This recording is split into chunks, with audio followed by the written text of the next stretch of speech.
electronics and telecommunication. Its application in day-to-day life in Assam. Our year scope ki ase.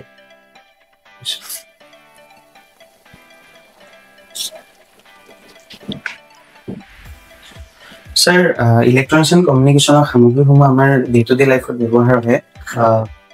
For example, sir, refrigerator, AC, etc. Sir, Guwahati specific যদি চাব যাওঁ, যেহেতু sir গুৱাহাটীত crime rates তো বাঢ়ি গৈছে, তাৰ বাবে sir drone বা CCTV camera এইবোৰৰ sir ব্যৱস্থা কৰিব পৰা যায়.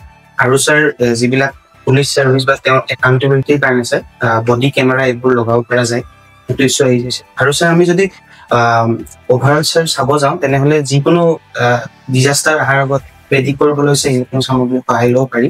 আৰু sir বানপানীৰ আপডেটনৰ কাৰণে আমি sir চাব পাৰো কিমানখিনি মানে ঠাইত বেছি পানী আছে আৰু কিমানখিনি sir এতিয়া অলপ কমি আছে যাৰ বাবে আমি তাৰ নিৰাময়ৰ ব্যৱস্থা কাম কৰিব পাৰো আগতীয়াকৈ